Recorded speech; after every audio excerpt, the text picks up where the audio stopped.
One विभागाने लावलेल्या पिंजऱ्यामध्ये शिरूर तालुक्यातील पिंपरखेड इथं बिबट्या जेरबंद झालेला आहे। बिबट्या जेरबंद झाल्यानंतर ग्रामस्थ आक्रमक झाले।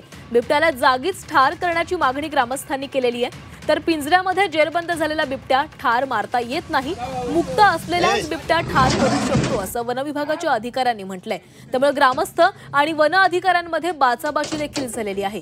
तर शिरूरमध्ये एका बिबट्याच्या हल्ल्यामध्ये मुलाचा मृत्यू झाला आणि त्यानंतर ग्रामस्थ आक्रमक झालेले होते।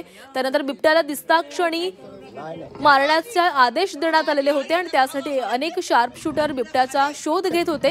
मात्र शिरूरमध्ये लावलेल्या एका पिंजऱ्यामध्ये एक बिबट्या जेरबंद झालेला आहे। मात्र ग्रामस्थांची मागणी आहे की या बिबट्याला देखील ठार करा। मात्र नियमानुसार पिंजऱ्यामध्ये अडकलेल्या बिबट्याला ठार करता येत नाही, तर जंगलामध्ये बिबट्या दिसल्यास त्याला ठार करण्याचे आदेश होते असं वन विभागाने सांगितलं आणि त्यावरून ग्रामस्थ आक्रमक झाले। वन विभागासोबत ग्रामस्थांची बाचाबाची झाल्याचं देखील समोर आलं।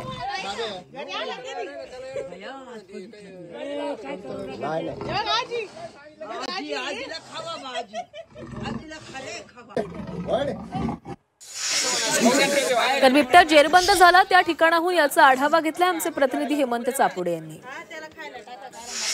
उत्तर पुणे जिल्ह्याच्या शिरूर, आंबेगाव, खेड, जुन्नर तालुक्यात गेली काही दिवसापासून बिबट्याची दहशत मोठ्या प्रमाणात पाहायला मिळत असून शिरूर तालुक्यातील पिंपरखेड येथे आठवडाभरात बिबट्याच्या हल्ल्यात 2 जणांचा मृत्यू झाला। 15 दिवसाचा विचार केला तर 3 व्यक्तींनी या ठिकाणी जीव गमावला आणि या कालखंडामध्ये वन विभागाने लावलेल्या पिंजऱ्यात 9 बिबटे जेरबंद झाले होते आणि आज 10वा बिबट्या जेरबंद करण्यात वन विभागाला यश आलेलं आहे। या बिबट्याला ठार करण्याची परवानगी कुठेतरी वन विभागाने दिली होती आणि नरभक्षक बिबट्याला ठार केलं जाईल असं सुद्धा वन विभागाने सांगितलं होतं। मात्र पिंजऱ्यात अडकलेला बिबट्या ठार केला जात नाही, जो मुक्त असतो बिबट्या हाच बिबट्या ठार केला जातो अशी सुद्धा माहिती वन विभागाकडनं कळत आहे आणि हाच बिबट्या नरभक्षक आहे की नाही हे अद्याप स्पष्ट झालेलं नाही। त्यामुळे या बिबट्याने जो काही 13 वर्षाच्या रोहन बोंबेवरती हल्ला केला होता त्याचे सॅम्पल घेतले जातील आणि या बिबट्याचे सॅम्पल घेतले जातील आणि त्याच नंतर हा बिबट्या नरभक्षक आहे की नाही हे स्पष्ट होणार आहे। मात्र अद्याप या परिसरात ज्या ठिकाणी हा बिबट्या जेरबंद झालेला आहे त्या परिसरामध्ये कुठेतरी ग्रामस्थ आक्रमक पाहायला मिळत आहेत। वन विभागाने लावलेल्या पिंजऱ्यात बिबट्या जेरबंद झाला असला तरी या बिबट्याला या ठिकाणावरून हलवून दिलं गेलेलं नाही। जोपर्यंत अधिकारी येत नाही तोपर्यंत या ठिकाणी चर्चा झाल्याशिवाय कुठलाही निर्णय घेतला जाणार नाही। या बिबट्याला जागीच ठार करावं अशी मागणी प्रामुख्याने ग्रामस्थांची पाहायला मिळत आहे। मात्र जो काही बिबट्या जेरबंद झाला आहे त्याला पिंजऱ्यातल्या बिबट्याला ठार केले जात नाही, मुक्त असलेल्याच बिबट्याला ठार केले जातं अशी माहिती सध्या वन विभागाने दिली असली तरी सध्या परिसरात तणावपूर्ण परिस्थिती पाहायला मिळत असून ग्रामस्थ आक्रमक भूमिकेत पाहायला मिळत आहे। त्यामुळे यापुढच्या काळात ग्रामस्थ आणि वन विभागामध्ये काय चर्चा होते हे पाहणे जरी महत्त्वाचं असलं तरी दुसरीकडे जे काही ग्रामस्थ आहेत त्यांचं पुणे नाशिक महामार्गावरती सुरू असलेलं आंदोलन 15 तासानंतर रात्री उशिरा 2 वाजता स्थगित केलं आणि आज पुन्हा सकाळी हे आंदोलन सुरू केलं जाणार आहे। तर सकाळी रोहन बोंबेवरती सुद्धा आज अंत्यसंस्कार केले जाणार आहे। दुसरीकडे पुण्याचे जिल्हाधिकारी सुद्धा आज घटनास्थळी भेट देणार आहे अशी सुद्धा माहिती कळत आहे। त्यामुळे यापुढच्या काळात या बिबट्याच्या आंदोलनाला कशी दिशा मिळते हे पाहणे सुद्धा महत्त्वाचं असणार आहे। हेमंत चापुडे, झी मीडिया, शिरूर, पुणे।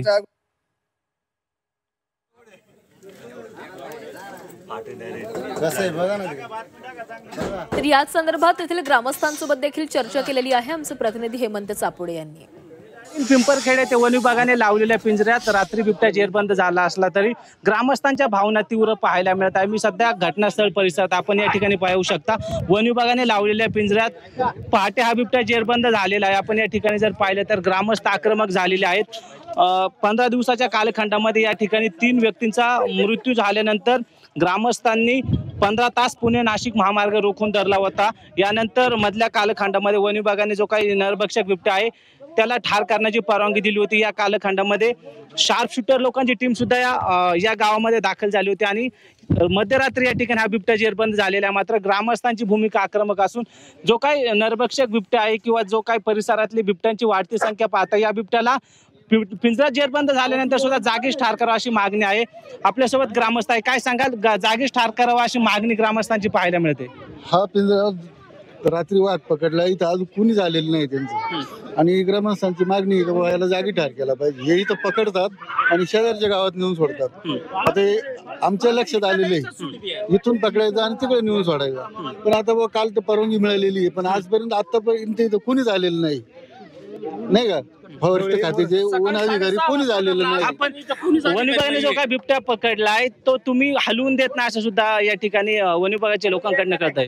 हलून कसा देणार ना, हलून ते इथं नेऊन सोडणार, ते परत हलून कसा देणार, ते इथं नेऊन सोडणार, परत दुसऱ्या गावात नेऊन सोडणार, आम्ही कसं हलवून देणार? बरं आमचे 3 मर्डर झालेले आहेत बिबट्याने केलेले, हे तर खरं आहे का नाही? मग आम्ही कसं हलवून देणार? साहेब आमची एक मागणी असते, इथं वाघ पकड आहे ना, त्यांनी इथं यावा, त्याचा शब घ्यावा, याला जागेवर गोळी घालावा आणि मग पुढे काय असेल ते बघू. तसं इथून वाघ काय ढळणार नाही आणि जनता काही त्याला जाऊन देणार पण नाही इथून. आपण पिंजऱ्यात जेरबंद झालेला बिबट्या ठार करता येत नाही, जो काय मुक्त बिबट्या असतो, जो पिंजऱ्यात जेरबंद होत नाही नरभक्षक, त्याला ठार करता येतं, मात्र पिंजऱ्यात जेरबंद झालेल्या बिबट्याला ठार करता येत नाही. मग जर पिंजरा जेरबंद झालाय, हा ठार करायचा नाही, आणि हा जर आता समजा सोडून दिला, इथं सोडून पुढे गेला, परत जर पहिले माणूस मारला मग काय करायचं? आपण वन विभागाकडनं असं सांगण्यात येते की पिंजरा जेरबंद झालेला ठार करता येत नाही. का नाही करता येत? काय उत्पन्न आहे त्याच्यापासून? कारण काय? दुधाचे किटले चालू आहे का त्याच्या? त्याच्यापासून काही इन्कम असेल काय ना, तर तुम्ही 100% सांगा. इन्कम त्याच्यापासून काहीच नाही ना. असे जर माणसं मारायला लागले, हप्त्यातून जर 2-3 माणसं मारतात, त्याच्यापासून तुम्हाला उत्पन्न काय? तुम्ही इथं आमच्या देखता मारा, तसा इथून वाघ न्यायचा नाही, तुम्हाला विनंती. ग्रामस्थांच्या भावना या ठिकाणी तीव्र पाहायला मिळत आहे. जोपर्यंत या बिबट्याला ठार केले जात नाही दागी, तोपर्यंत आम्ही या ठिकाणावरून हलणार नाही, अशी आक्रमक भूमिका पाहायला मिळत आहे. तर दुसरीकडे पिंजऱ्यात जेरबंद झालेला बिबट्या ठार करता येत नाही. जो काही मुक्त बिबट्या असतो, जो काही नरभक्षक मुक्त बिबट्या असतो, त्याला ठार करू शकतो, मात्र पिंजऱ्यात जेरबंद झालेल्या बिबट्याला ठार करता येत नाही, अशी जी काही भूमिका आहे ती वन विभागाकडनं कळत आहे. त्यामुळे या पुढच्या काळात या स्थानिकांचा रोष कसा असतो आणि या पुढच्या परिस्थितीचा जर आपण विचार केला तर ग्रामस्थ काय भूमिका घेतात हे पाहणे सुद्धा महत्वाचं असणार आहे. हेमंत चापुडे, झी मीडिया, शिरूर, पुणे.